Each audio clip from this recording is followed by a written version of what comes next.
Are you golfing today? Maybe might bolt out of here after the recording and play around. I feel pretty good after yesterday's round, so want to see if I could duplicate it. Well, you probably still might have time to catch the guys if we do this properly. But welcome back to Two Off the Tee. I am the better golfer brother, James Shin, well, sometimes allegedly now, and my Mhm. co-host, the titleist of loans, Jeff Shin. Jeff, very interesting topics today. We had our Path to Par major event, a lot of controversy and drama. The Shin Bros are no longer undefeated as a team. We took an L. Simmies Golf is still on its way, and the Brother vs. Brother series has begun, and someone got a spanking. But Jeff, you were talking about earlier, you went to the range the other day, and you also been doing a lot of practice. And the practice area you said was slammed. Yeah. So, obviously we had our first major of the year, so increased a little bit of range sessions. But I know in a previous episode we were talking about I think Aaron Rye winning and how he had like iron covers and playing with two gloves. So when I was at the range, dude next to me, he had two gloves on. Now, normally I'd probably be like, whatever, but because we discussed it, I feel like it's one of those situations where you buy a new car or you buy a car or something and you think you're the only person that has it in the entire world. And then all of a sudden you're driving around like, oh man, there's my car. There's my car. There's my car.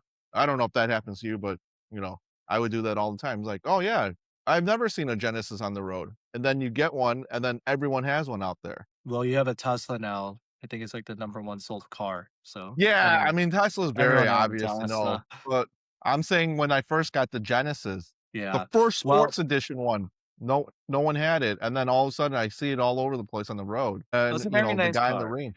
But the guy at the "What? range, two gloves. How was he? Was he hitting him well? No." But he knew, he was new too, he can tell, 'cause I watched, he whiffed some shots too, and I was laughing, and he would look back, he's like, "You saw that?" I was like, "Yeah, dude, you're in front of me, I see everything."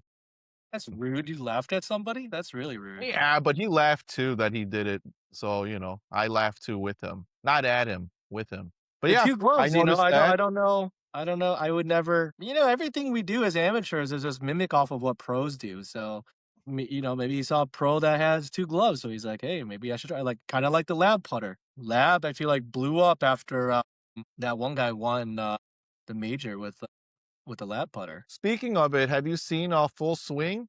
You're talking about JJ Spawn. Yes, yes, yes, yes. That's his name. I have not. There's another season. Yeah. So Oh, what I've been no. doing, yeah, what I've been doing is I've been watching one episode a week every time we have a league event, just for that Friday night, relax, watch Full Swing. Yeah, I am ready to play tomorrow, and then the bed. You played very well yesterday. Yeah, I mean, in the previous episode, we were talking about not only Aaron Rye with the two gloves. You said you would never golf with me if I ever putted with the glove on. maybe as a joke, but yeah, I don't putt with the glove on. Yeah, so I noticed that again, it's the same thing. You don't notice these things or consciously think of it, but then in the league, one of the players actually puts with the glove on. Meme it. Yeah, he does that too, but Jenny actually puts with the glove on. Probably why she 40 putted yesterday. Did she putt bad yesterday? She got a new putter. That putter was hot the other time I played with her. I couldn't tell the difference. If it's another Scotty, they all look alike. She does have another Scotty, but I think it's like thicker. Yeah, whatever. No, but no, she did not putt well at all.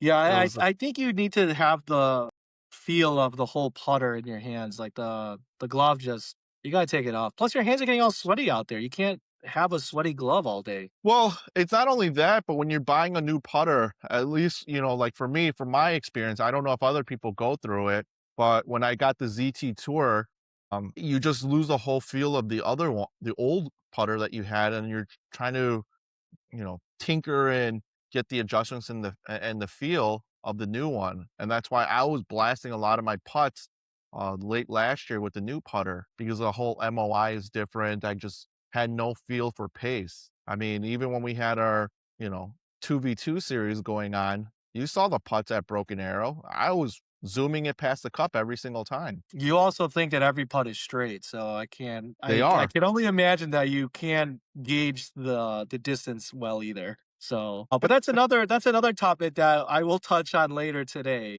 But Jeff, moving along here. Last episode we guy by boat and you picked a course and we went on and played Highlands of Elgin and we recorded the round.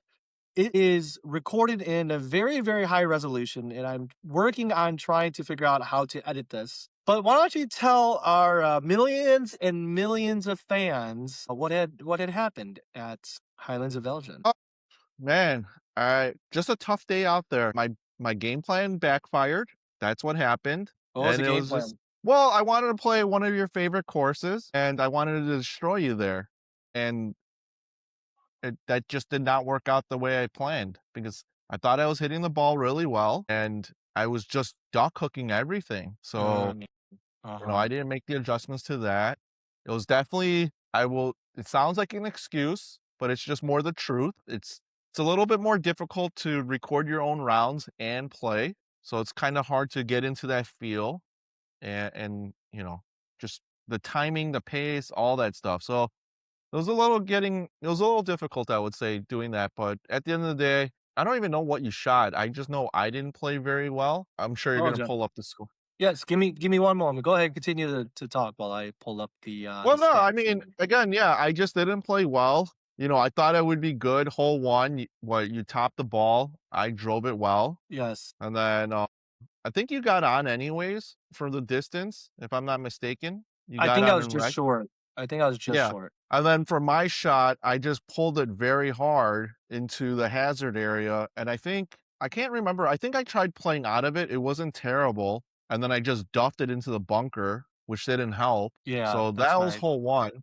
Hole 2, I had the opportunity because you went in the water, and I piped my I drive. topped the drive. Yeah. Yeah, and I piped my drive. So I was like, "Okay," felt pretty good, and then I don't know what happened on hole 2, I just gave back everything. All the gains I would've strokes gains on hole 2, I gave it back from between chipping and putting. Hole 3, just bad tee shot, Oh, you little have to little take a bit of a drop. slice, had to take a drop. Well, I have the scores. We don't need to hear the whole rundown of hole by hole, but I'll give people the cliff notes. Is that what people still call it anymore? That's our day. I don't know what the new cliff notes is now. But I shot at 88. Not very happy with that. I was struggling off the tee, as you noticed. I had to concentrate very hard to get that ball in the air. I'm definitely not playing as much or practicing at all. And Jeff, you shot a 101. There's someone in the league who keeps calling you TDJ. What is that? I don't even know what that means. He's just trying to troll me because I normally don't shoot in the hundreds, but, my last few outings with him, he's calling me triple digit Jeff. Damn. Yeah, but, yeah, Damn. yeah, everyone's coming after me, Well, you did a so lot of this, so you gotta, expect it coming back. yeah, yeah, that's very true. So, I will admit, my game has been a little sporadic this year in the beginning of the season. I thought it was a lot of mistakes where I was just hovering between that 90 to 95 and I needed to clean it up, but I wasn't cleaning it up. It got actually worse where it got to 95 to like that 100, 101 range. And Uh-huh. every time I recap and look at the rounds, it's just stupid penalties. It's just killing me. It's the stupid penalties. It's not even like bad bunker play, you know? It's just being more in the hazards. And I'm not used to pulling it so much and or duck hooking it. So gotta make my adjustments there. I can appreciate you watching your own film tape after and reflecting on your round. But that was the first round of brother versus brother. I am victorious, as I said I would be. I guess it's my turn to pick the next course. Yep, Is that right? I mean, that is right. we could just do a classic at Mount Prospect, but I feel like that wouldn't be fair. Hey, totally up to you. I kind of want to go somewhere where it's very tree lined, where you're like, you only do well because it's very wide open everywhere for you. So I kind of want to go play a tight little course to prove you wrong. You mean like Old Oak? And we could. I mean, I won the league event there, so I don't know why would you want to play me there. Revenge. I was thinking like Old Orchard or something. I mean, I don't really like that place, but it's very. Old Orchard doesn't even have trees. It's very narrow. They have trees. They have a lot of trees, if Do I they? remember. Yeah, not every hole, I but a don't lot know. of Those holes guys is tree lined. those guys are so overpriced, so Well, then maybe we'll just have to go to a classic Mount Prospect. well, you gotta pick a course, dude. I gave you the course. You had time to prepare, so it's only I, fair I that you will pick I a will course ref- and I will reflect throughout this podcast, and by the end of this podcast, I will reveal where course number 2 will be. How's that? so congratulations on your first win. The game plan did not work out, but I am feeling much better from what I've seen out there as of yesterday's round. I mean, I already saw it earlier in the week too when we were playing Glen Club for your 40th. I feel like I was hitting some pretty decent shots and I felt pretty good out there overall for what I saw. And then I guess this is a good segue to go into the other part with a newfound rival, Cowboy and Okay. Mr. All right. Yes. So we were challenged by Cowboy and his buddy Mike Shin. Yeah, we did a 2v2 scramble the other day at Sunset Valley. And I want to ask the people a lot of questions about this because, he is notorious for not finishing putts. He wants every single putt within 10 feet. And he also had like 16 or 17 clubs in his bag. And it's funny because he is just all about making his own rules in playing golf, but then gets upset if, he gets really upset if we don't give him a putt. And some of them were not easy putts. And one of the No. times we didn't give it to him, he missed it. And his playing partner had to clean up for him many times on the greens out there. So So we do have a new rival. We are 1-1. We are still the greatest golf duo in the Midwest area. yeah, I mean, it was a pretty long streak that we had if you think about it. I mean, we've held that title since like October of 2025. At least 8 or 9 months. Yes, I would have to agree. We were the 2v2 champs for a very long time. And finally, an opponent stepped up, put their quarter on the machine, and said, "We're next." Now you got to We walk we me did a through how. scramble though. Go ahead. Yeah, I mean that's fine, whatever. I mean the format's a format. Mhm. Just like wrestling. Sometimes you have a steel cage match, sometimes you have a Hell in the Cell, sometimes you have all sorts of different rules to the match of what it is. And in this case, we did the scramble. But you gotta walk me through like why'd you pick Sunset or who picked Sunset? How did this come all about out of nowhere? I thought we were gonna cruise to a 9-month winning streak here, staying undefeated, and these guys come out of nowhere. Yeah, so he had called me and wanted to. So after the spanking I gave you guys at the Glen Club, he called me and said him and Shin wanted to play. And I was like, yeah, sure. And then I was like, who's the fourth? And they're like, get your brother. Let's do the 2v2. And I was like, oh, man, like I just whooped you guys. You guys want to get whooped again. So then we were talking and I was like, what course? We're discussing courses. And he's like, let's go back to the Glen Club. And I was like, I don't want to drop another $200 to go play golf again. So I was thinking of other courses that were pretty nice. I know Mike Shin lives up north somewhere. So I was like, hey, let's do Sunset Valley. I haven't been there in a while. And then, I think he was studying tape too that night because the next morning he calls me. He's like, hey, this is not favorable for drawers. It's out OB on the left and blah, blah, blah. And I'm like, dude, shut up, man. Like, it doesn't matter. And the left side, like, penalties area didn't really get us in trouble that much. It was, You I know, don't know no, what got us in it, trouble. it didn't. And I don't know if you played back the scenarios of where we might have lost, but I assessed the round and I realized why we lost, and it will never happen again. We didn't play well. What happened? Like, it's one of those situations where you kind of underestimate your opponent sometimes, and they come out of nowhere. And I think for us at the turn, we had a pretty comfortable lead, and I think from there we just checked out for the most part once we hit the turn, where we weren't discussing like, hey, hit it here, play this, do this. Like we did it a little bit on the putting green, but I think for shot approaches and things like that, I don't think we really communicated too much. We just went up, hit the ball, and did that because I thought about it. I was like, damn, dude, this guy complains all the time about putting, but this guy's taking like an hour to hit the ball. And I think I think now that I think about it, those two were just sitting there talking like, or we got trouble here, here, here, so they're thinking it through a lot because they had to make their comeback. And for us, we really didn't put a lot of thought into our next shots.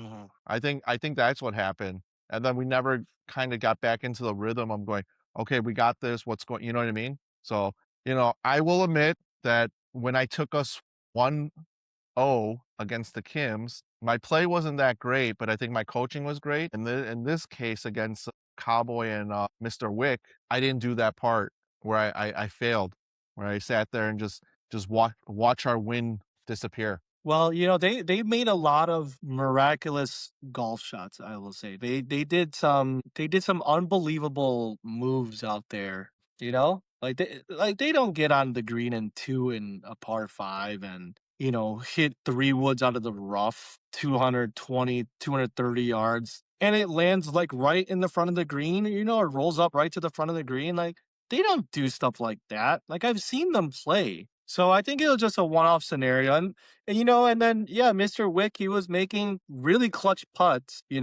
So I mean, I think, it was a fluke, they were the better golfers that day. But again, and the people had to comment, because one guy had like 17 clubs in his golf bag. And then, all the bickering you guys did it gets in my head and it gets very annoying to listen to. You guys are chirping about gimmies and blah blah blah. And it's like, hey, I thought I that's told not him me. I told him before the match. I said, "Hey, this is a 2v2 match. Your opponent has to give you the putt." So I said, "Don't cry if you don't get the putt." And the whole year he's like, "I'm gonna hold everything out," but and then when the putt is really close, I say, "Take it away," and he makes it. But the ones that are like 3, 4, 5 footers, he's like, "Is that good?" And I say no, then he gets upset. But I'm like, why do you ask for those? But the ones I say it's good next to the cup, you still hold those out. So why do you spend time holding those out, but not holding out the 3, 4, 5 footers? And it's like, a downhill outside the cup putt, 3 foot. He wants all of those. So, next time I'm gonna put some headphones in or something and tune you guys out and just play golf because I can't listen to that and play golf, all the bickering. It gets I mean, it was more him. And here's a funny thing now that you brought it up. This guy goes by a new putter, but doesn't want to use it basically. what do you mean? He did use it, I thought. No, I mean, like, you know what I mean? Like, if you got a new putter, you want to use it, but the guy wants gimmies all day long. So what's the point of buying a putter? Just go I get a don't know. used putter that's $20 at or whatever. Go to Goodwill, pick up a 1920 club, and tap it as close as possible to the cup, and then give yourself a gimme. What's the point of dropping some money on a nice putter? I agree. I mean, I don't even know why he needs a putter. He doesn't even putt out. But Nah, just it's give him a funny. And he broom. he just makes up all the old rules. And it's funny. He's like, I forgot what I was saying. He was like, well, that's the rule. And I'm like, well, then why are we taking penalties if you get hit in the water? What's the way? Why do you play that rule? Why you to play that rule but not this rule? And Bob, that's why I say it's got to be fair for everybody. So, but congratulations to them. Can you hit the round of applause button you have over there? Do you still Uh, have that? yeah, let me play with these settings here and see if I can and find it again. So, yeah. Round of applause to That was too long. Cowboy and Mr. Wick. They beat us 2v2 scramble. But we're gonna have a five game series with them, I think. So we're gonna come I back. don't Don't Do worry, we wanna do 5? dude. I can't stand you guys all bickering for 7 games. So we're just gonna do five, unless we could do 7. It's a lot of golf. I don't got that much time to do all this golf, man. Yeah, that's true. So, yeah, let's schedule it. Let's get it on the books here. I feel like we are owed a rematch. We didn't golf. They just wanted to have a verbal judo match out there, which is fine. I agree. And, they needed to pick the course, and I don't think they're gonna win anymore. I don't think so either. I think that was just a fluke. Not after the way they played at Thunderhawk, no way. I saw. Oh, speaking of Thunderhawk, let's move on to our next topic, Jeff. The path to par. We had our first major. This year is the first year we're going to have 2 major events. Um, are we calling it the Path to Par Classic? No, I changed it. It's called the Members Open. The Path to Par Members Open at Thunderhawk Golf Club in Beach Park, Illinois. Fantastic course. Pretty difficult, I might add. But um, I played. My back still hurts. I played really bad. But Jeff, you played really well. You shot a 87 or something. 89, 89. 89. It's still a great score at Thunderhawk. There was 21 of us who played together, and um, I don't want to say this, but congratulations to Mr. Tom Kim for winning our first major event. Mhm. There was also a lot of drama and controversy about how he won. Yeah, but let's talk about, like, your group and my group here, and then we could get into the controversy. Like, what happened out there for you? It was just a bad bag, the pressure of the major? I don't think you showed up, you were one of the late guys to show up for a mid tea time. Like, Mm, everyone was there, like, at 10 o'clock. I thought it felt like some people were there earlier, but I think everyone literally got there at 10 o'clock because I strolled in around, like, 10:10, and then I saw, like, 3 of our guys walking in the clubhouse, another 2, and I was like, "Oh, shoot, there's a lot of people here right now," and then from my vantage point of where I parked and I looked at the range, I was like, "I think that's all our guys there." We took up the whole entire, driving range to practice, all the carts for the 11 that's to 12 interesting. o'clock. That was our entire crew. And yeah, people were So they the they were um, chipping, they were I putting, know, I know. they Trust were me, I know. So yeah, Friday was the wife's birthday.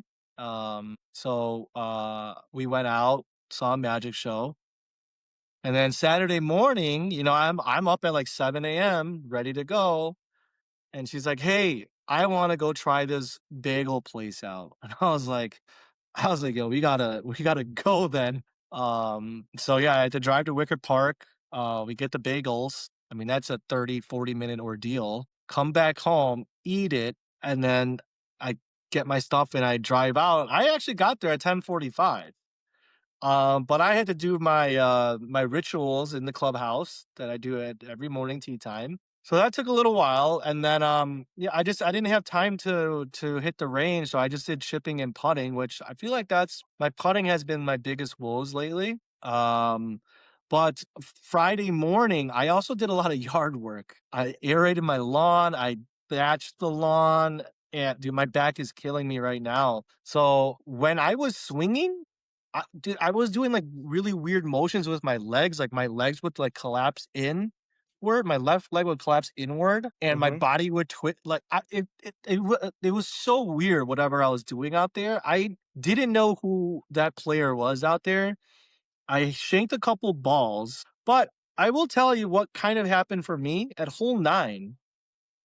Um Dude, I was probably like +5 through 8, and I was pretty injured. Hole 9, I hit the best drive of the day. I'm right in the middle of the fairway, have about a 150-yard look to the pin, but my ball so there's a big drain in the fairway, and it slopes down like this, and then there's a drain down here in the fairway.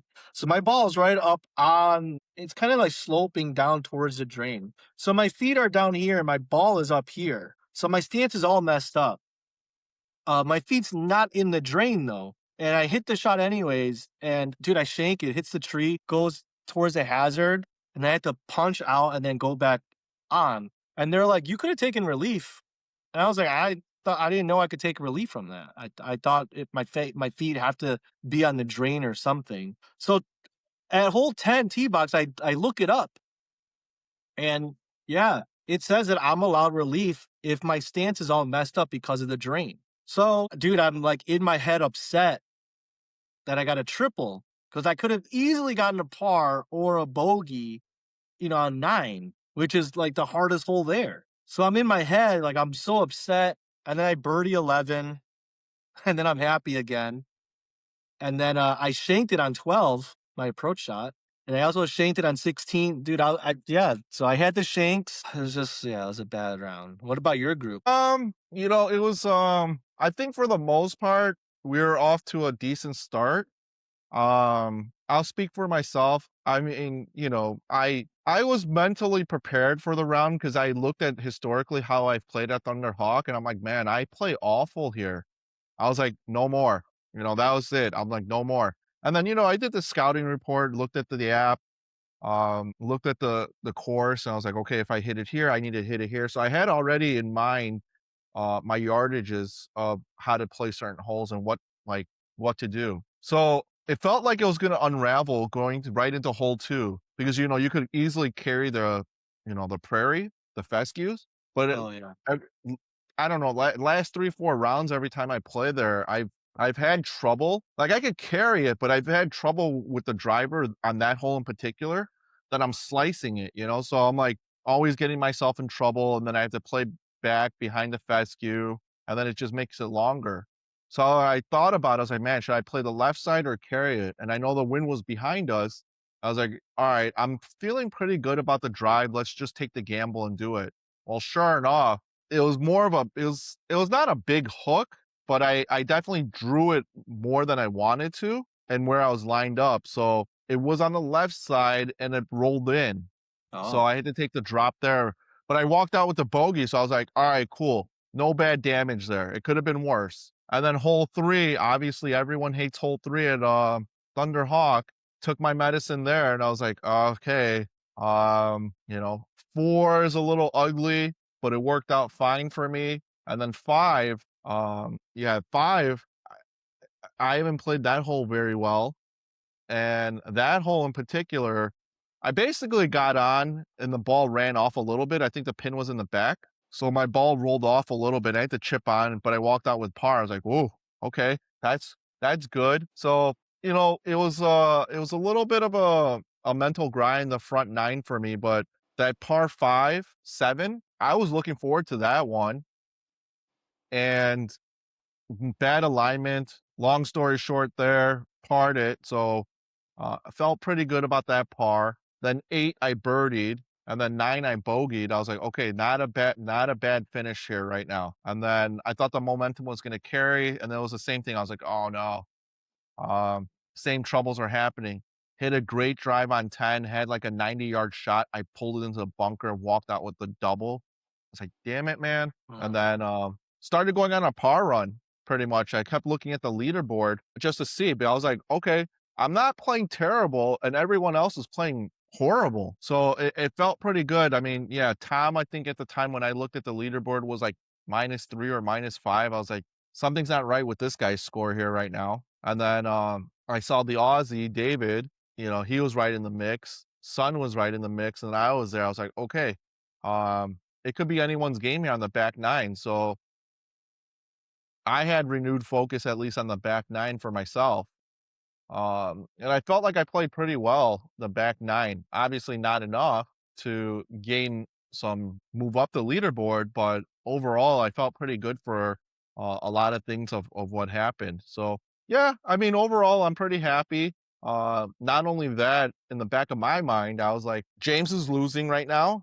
It was actually pretty close if you looked at our scores throughout the day. We're like 2 strokes apart from each other throughout the day. I didn't know, So I dude. was I like, mean, I was hurt. Dude, I was like on my knees looking like reading greens. I couldn't. It was bad. Our pace of play was really bad too. It was pretty hard to get in the rhythm for us. The group in front of us was extremely slow.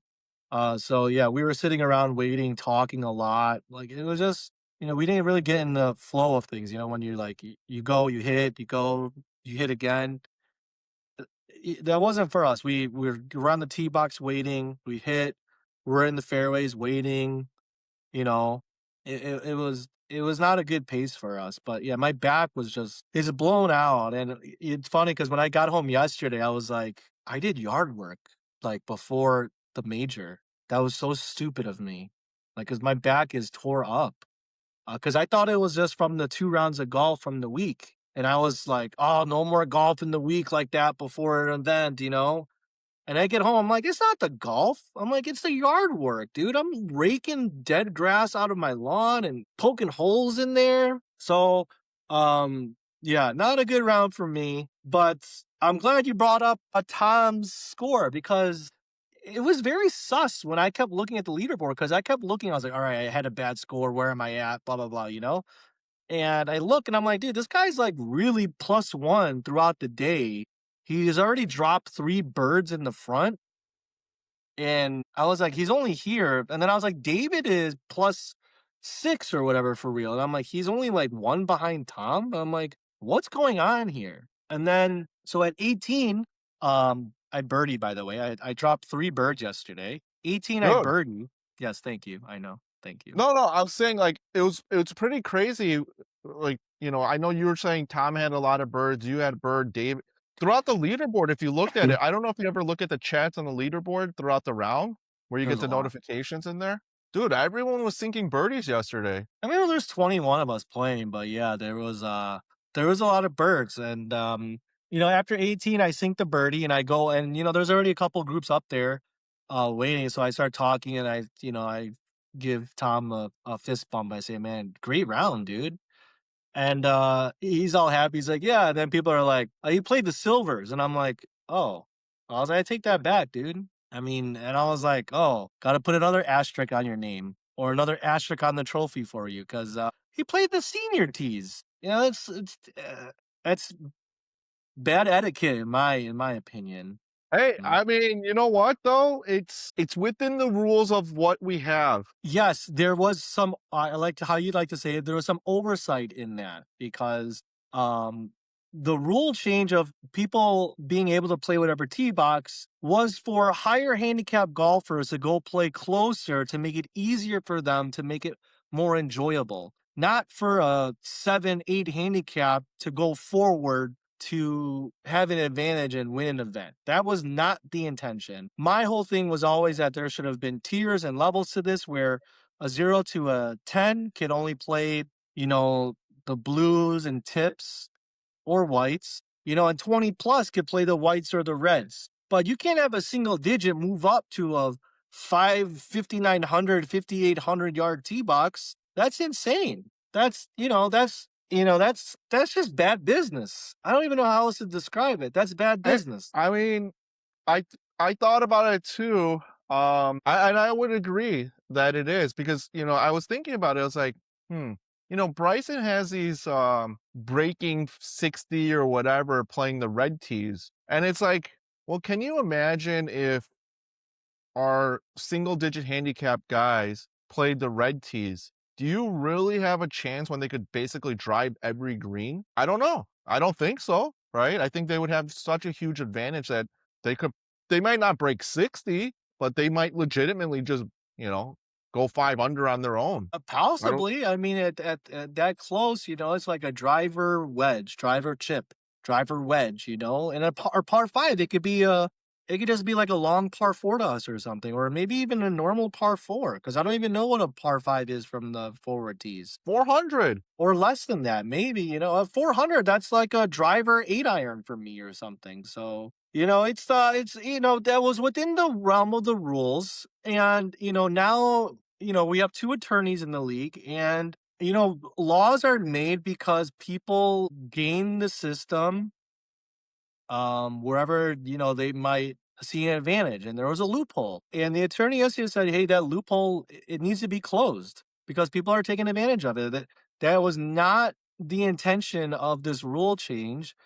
And effective immediately, I believe that there should be another rule change where, the leaderboard that the tee box that's set, only a 20 plus can move closer than that tee box. Everybody else must either play that or go back, effective immediately. Like Hmm. the tee box change was for the 20 plus handicaps who, maybe can't, 6,400 yards is too long for them. They should probably play the closer to 6,000. And it's for those guys that should move up where they can't hit as far or not as accurate. And yeah, that rule change was designed for them. So congratulations to Tom. He won with another asterisk on his name. But yeah, effective immediately. That has to change. You know what they would do in like professional sports? These are some unspoken rules. In baseball, you would have got drilled. They would have beamed you For for like doing stuff like that. well, yeah, I mean, every sport has an unspoken rule, right? Like, okay, baseball, you shouldn't steal signs, but it's kind of within the rules, but don't get caught, I guess. But more in particular, if you try to show up the ump, they kick you out. If you hit a home run and you bat flip, dude, you're getting drilled. You hit one of my guys, I'm gonna hit one of your guys. Basketball, if it's a blowout, you don't try to run up the score, right? You just kill clock. What's the And unspoken rule of golf? I don't think we have an unspoken rule because I mean, golf for the most part is everything's standardized, and that was kind of my position on this whole thing. But many people decided to weigh in on this topic of playing different tee boxes, and I was like, you know what? Mathematically, it probably doesn't really make sense, or it doesn't really make a difference because we play with handicaps, and people could play whatever. If you want to play up one, you're gonna get an adjustment to your handicap, and if you play back one, you'll get an extra stroke or two. And to be honest, I know we had a guy that probably shouldn't have played one back further, but he did, and he advanced in the playoffs because if he played one up or the standard one, he probably would have made it, and with those 4 extra strokes. So I think I think it's not even the rule of someone being a single digit handicap. I feel like that can move up one. I think it has to go back across the board. That what? I would say, huh? That what? Everyone plays the same tee box again? Yeah, because we were playing anywhere between 62 to 6,400 anyways. We were playing the whites every time. It's not. No, no, it wasn't. I picked anywhere between 62 to 6,400. It was usually the whites is what we always played, No, that's and not true at sometimes all. yes, it is. And some of the players are too long of hitters where the whites doesn't make sense. But why? I mean, but I don't I don't think that's the actual intent of golf, just saying, okay, well, just use your driver all day long, right? I mean, you should have the ability to use all different clubs in your bag. There are holes that you can drive, and even if it's shorter, you have the ability to outdrive people. And I think not to defend Tom here, but I think in his case, yeah, he hits the ball pretty well, probably like 260 on the drive, and he's playing senior tees. Yeah, he probably has a 70-yard shot in all day long. So I think the biggest gripe here is it's an unspoken rule that we had that someone decided to take advantage of. I agree. And that's, from the get go, I said that there should be tiers because I said there's levels to this game. And only a certain threshold of skill can play the further back. That's what I said. There's no shame So in we playing the whites, but not everybody should play that. How are you going to David, the Aussie is like a 5 or 6 handicap and he could drive that ball like 300 yards. He doesn't want to play the whites. That doesn't well, make sense. It's not challenging enough for him. So, you know, I think that the tee box that's set in the leaderboard is the minimum for everybody except for the 20 plus. If you're 20 plus, you may move forward if you want, but the minimum is the standard set tee box of the leaderboard, which was the hybrid yesterday. Only 20 plus can play a little bit closer if they wanted to. Everybody else, you got to be there or behind that. I think that's what it should be. Not everybody wants to play I don't want to play the whites all the time. Kind of playing a little longer is kind of fun, I mean, I mean, okay, fine. Let's play this through here then. Let's say the single digits always are playing 6,700 consistently, right? And one day it's windy and they're like, I'm gonna move up and play 63. Is that fair? as long as it's the set minimum tee box of the leaderboard, I guess, yeah. But if the guy that's playing 6,700 could bomb it and decides to move up to 63 because it's a windy day, isn't that the same thing? It's it's not a 6,000 yard difference, I mean, he played a 6,000 yard tee box, Yeah, I maybe know. even 59 yesterday. That some of those silvers were really close. Oh yeah, for sure. I don't think it was 6,100 at all. I would think it was probably close to 6,000 as a rounding error. I think it was way closer than that. Or, I mean, I think Andrew said this before is like whatever tee box you select is like the color you have to go throughout the whole year or something like that. That's It's what I'm not saying, right? okay, but I think what if Tom says, okay, what if a single guy says, all right, well, I'm just gonna play the fours the whole time. well, I mean, here's the thing. At the end of the day, if people are going to try to ruin it, I mean, and ruin the spirit of what we're trying to do and play, then I'll just refund them and just kick people out. That's kind of the my thought process. No, But or we I just think we set have to it. go back I think we have to just go back to a standard one because I think as we talk it through, if David wanted to play if he normally plays 6,700 and he decides to move up to 6,300, I mean, that's almost equivalent to a single digit handicap that would play the hybrids around 64, 66, let's say, and moves up and plays the senior tees, isn't it? I don't think it's as the same as that, no, but I What? understand what you're saying. Yeah, and if those guys that play 67 or whatever that are single digits and move up and, went +3 for the day, would people be in an uproar? Well, then, you know what? I mean, I've been saying this from the beginning is that 0 to 10 can only play the tips and the blues. The 11 to 20 can only play the whites and the blues. And the 20 plus can only play the reds and the whites. Well, that the That's the problem though is simplest way where no one can game a system. And as soon as you get better, you graduate to a new tee box. And if you get worse, then you're held back a class and you go back to the other tees until you prove that you're good enough to move advance. I think we You probably can't should have just you can't have 25 people all playing the same tee box.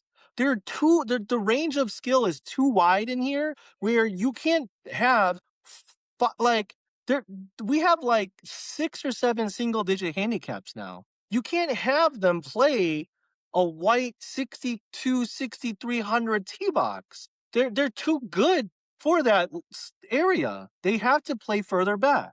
Just like the PGA keeps making them go further and further back because these guys are just getting too good, too strong. The equipment's too good. The ball's going further. The only way to make it more difficult for those guys at a certain skill level is to make it go further. You can't have good players play the same tee box as everybody else. It's not how this game works. That's why there are many different tee boxes. well, since you are the chief competition officer, Is that what my CCO stands for? yes, Oh, I didn't know. competition officer, yes, chief competition officer. As the CCO, I would have to agree with what you're saying. I think moving forward, we would have to standardize a tee box, and anyone over 20 has the ability to pick one up. Although the optics of it, I think, if you put in consideration that if someone plays 67 and moves up to play 62 because it's windy or cold, is that not the same thing as gaming the system? But I feel like they wouldn't do that anyways. Well, this is why I said the singles have to play the tips or the blues. Or, like, if there's 4 tee boxes, let's say it's red, white, blue, black. The single digits can only play the blue and the black. The teens can only play the blue and the white. And the 20 plus can only play the white and the red. Man, that's so much to manage. Then you got to worry. I mean, I guess they could just move around. It just feels like it's going to be slower doing it that way. But then you're always going to be grouped with the same people and you're not going to be able to play with other people. We just have to group 2 white guys like with the 2 blue guys. Yeah. I mean, that's just a lot to manage. I think we'll do is just standardize a tee box.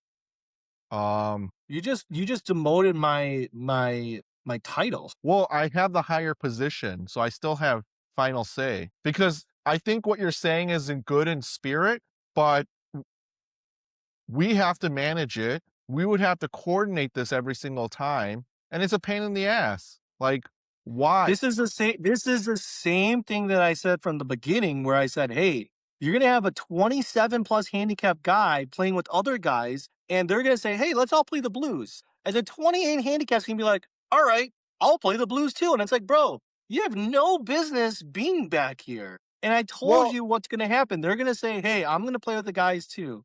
They're all playing that. I'm going to do that too. And the thing is, it's not that it's ego or anything. It's just they don't know any better. And I think well, that's where we come in is like we've been doing this for 15 years. We kind of know what's best for these golfers. They may not know. They just started some guys just kind of started playing.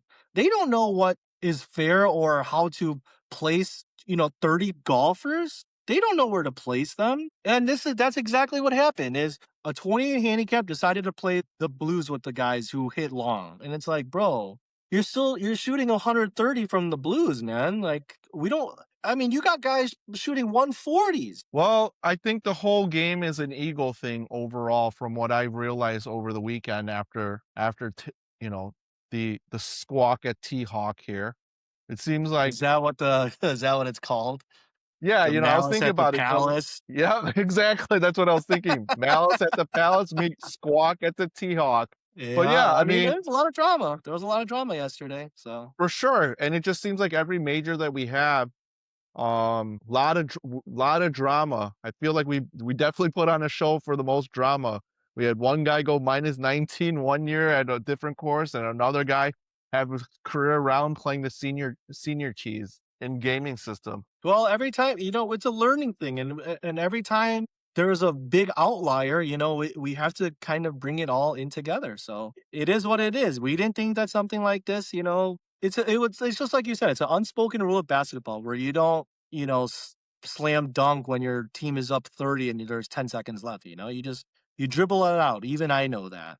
But even every once in a while in the NBA, maybe Vegas has something to do with it. The guy goes and steals the ball and, lays up a bucket, and then ruins the spread for people. So another unspoken rule of golf, everybody thought that nobody would game the system. Someone obviously did, and now it's got to be enforced. So I'll think of something. You I know think I've what? already thought of something, but I'll do some more thinking and I'll figure out something that's fair for everybody. I think you're right onto it because the intention of the group one, I thought Willie and Tom would have rode together, which would have made them just play the same tee box together. So what happened? Did Willie play his own tee box by himself? Yeah, Yeah, right. Okay. he played brass, and I think he was riding with Juan. Yeah. I mean, but that group played pretty quick anyways. Group 2 was hole and a half behind them. Oh yeah, the ranger kept coming to and talking to me. He's like, "Yeah, we know it's backed up." I'm like, "Dude, my pace seems fine for where we're at."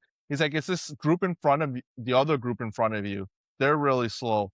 I'm like, "Well, kick them off the course then." He I said, mean, "We yeah, can't do that." they took forever. It kind of ruined my pace. But as a CCO, I will I'll come up with some ideas and then I don't know, I could relay them over to you or I could like toss it in a poll and see what people say. No, we have our other board member who comes with sound reasoning, and the pseudo board member. He might have some biases because they are related. So And that's why we have the pseudo guy that has made a valid point, but it's too late to implement now, I think, that if you pick your tee box, that's it for the rest of the year. But it's like too much to manage and police and seeing what they do. At the end of the day, we know the guy's going to watch this episode. I think shame on everyone you. has talked about it in the chat, right? Everyone has said it. No one has said anything behind his back. I think everyone was literally talking about it on hole 18 saying that's complete.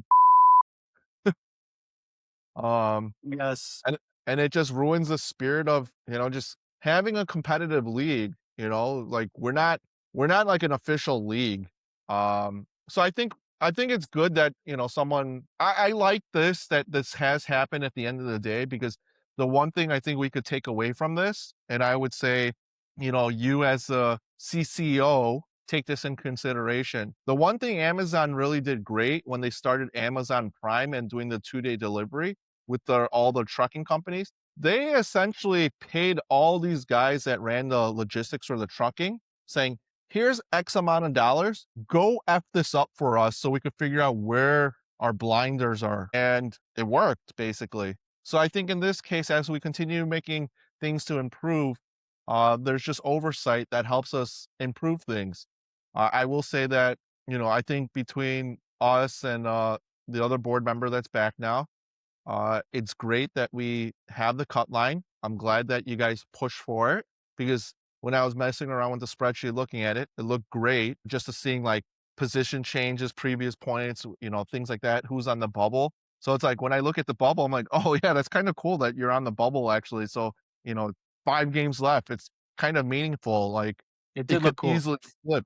Hmm? Yeah, I did like that little change in ranking or whatever. That was cool to see. Yeah.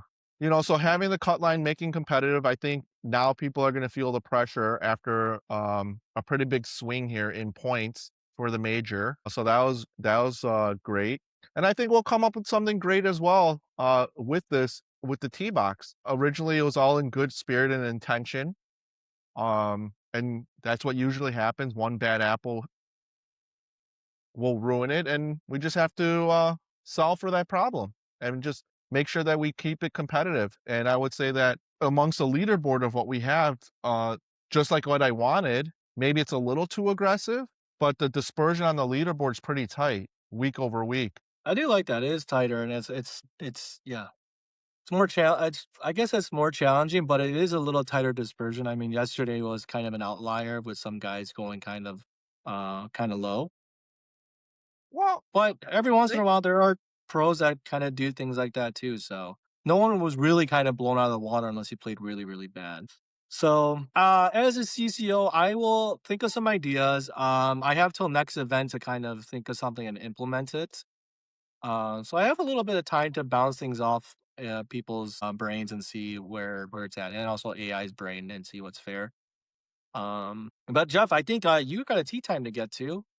I yeah, have to it's pick a course. I think you know what? We'll just go to Mount Prospect. We both know it really well. No one has an advantage over there. We both basically memorize the course, so I think my selection will be Mount Prospect. Maybe that selection will be for Mount Prospect for Cowboy and Mr. Wick as well, well, they because have I to pick know. the course. Since you picked Sunset, they have the ability to pick the next course. Okay, well then my course I select for us is Mount Prospect. So. And, Simmies. Oh yeah, Are our we yes, I forgot about Simmies. Our attorney right now is reviewing the lease, so still can't reveal too much about that yet.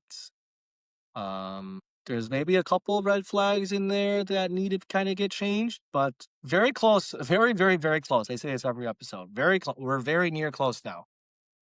I mean, it's Mm, getting closer, and it's a lot to learn actually starting, I wouldn't say like a real business, but semi-real. I don't know.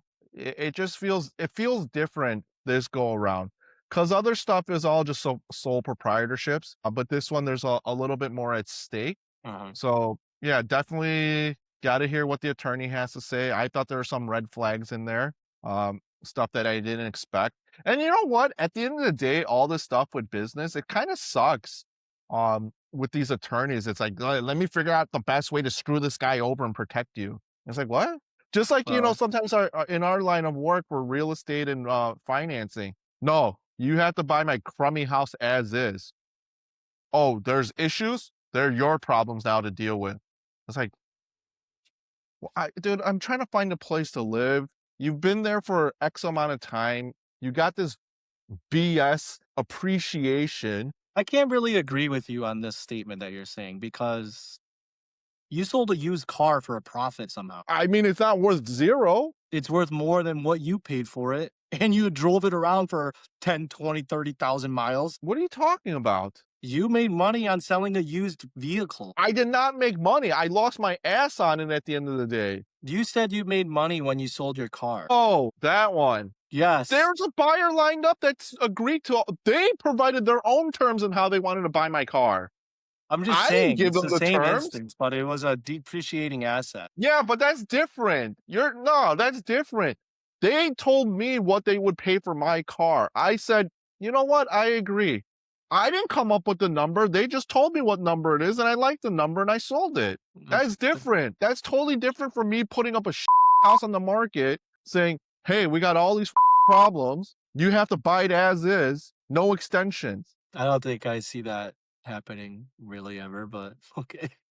Well, I mean, but that's how most of these real estate transactions happen to end up. You have to buy my house Some. as is. Yeah, Disclosures, no everyone's. disclosures. No, there's disclosures, but yes. But you know what I'm saying? Like, I think it's just bullshit. And I think it's bullshit sometimes when you're trying to do a business. It's like, hey, I understand you're trying to protect yourself and I'm trying to protect myself, but don't try to crush me out there. And then let alone these attorneys, let me stick it to this guy. It's like, what? I Yeah, I'm still gonna do can't right agree by with my client and you over. I still can't agree with you on that because we are getting a really great deal on the lease. I agree for the face of But it, but then now you look at the paperwork and there's a lot of red flags in there. I can't agree with you on that anyways. We did kind of stick it to the guy and we got a lot of No, favorable we asked for fair terms. value in what the market is determining. Mm. I Well, we think see things so. a I little don't different. We see things a little know differently. because I would have asked for way more, but you pushed back on it. I said, all right, Mm. I'll let. Anyways, Simmies 2026 coming very soon. Attorney's reviewing the lease, so hopefully next week we'll have more information for you guys. At least give you guys a somewhat reveal. Um, Brother vs. Brother, Mount Prospect has been chosen. Let me know whenever you're free and maybe when the weather's kind of nice. Had to figure out how to edit and upload the Highlands of Elgin course that I whooped your ass at. I think you did this on purpose, knowing that I wouldn't be able to edit it It and sounds like we show our never had a round fans. done. Show our yeah, I have a couple holes on my phone. And the path to par, the couple rule changes, got to close these loopholes that have been created and found. So very Well, the exciting week. loopholes are there's always gonna be loopholes. It's just in the spirit of competition of what you're trying to do. There's, like, playing to win, being competitive to win, and then just I don't even know, like, how you categorize what happened Saturday. Like, win at all costs? I don't know. I don't know how you play that out. I mean, it's within the rules. I think crying foul is a little bit of a move because anyone could have done it. We could have all played the forward tees if we wanted to. But I think in the spirit of competition, you don't do that. And just like when we were kids, you go to the bathroom, we're playing Monopoly. You don't go to the bank and just take out 500 out of there just because to survive, right? That's not in the spirit of the game. I agree 100%. It was bad business, and it will be nipped in the butt before the next event. I promise you that. Well, our other board member is back, so we got some work to do. We We will should bother him discuss. now. Hmm? I'm pretty sure he's probably jet lag. So No, no jet lag. Back to business. okay. Well, very exciting things happening in the week. And that's all I have for today. So if you're new here, make sure to like and follow. If you have been here, make sure to like, share, subscribe, and comment below about the gimmies. Are you guys just taking whatever gimmies, no matter how difficult or close the putt is, or is it a waste of time putting? Because we're spending more time looking for your tee shots than being on the putting green. So let us know what your comments are about that, or your Oh, thoughts hey, are. last thing. We talked about it last week, my homework assignment. Website's done. Booking app is done. I will finish up the swag store this week. I wasn't gonna reveal that yet, but yes, there is gonna be a swag store. We're gonna have swag. Gotta figure out the hat situation first because I Yeah, won't because be this representing will this not be anymore. here anymore, and this will not be here anymore. I appreciate that. Please stop plugging in these other companies who are not paying us. Hmm. I will find blanks. Very excited. I can't wait for the swag store to open. It's a very cool logo that we have. So, lot to share with people next week. All right. All right, well, see you. You got a tea time to make, man. I got to find a new tea time. I think you can still make it. Just have them push it back. There's booked. Oh, I'm SOL. yeah. SOL. Well, SOL. see you, Jeff. I will See you. whoop that ass at Mount Prospect soon. Okay, let's get in the books. All right. Bye. Bye bye.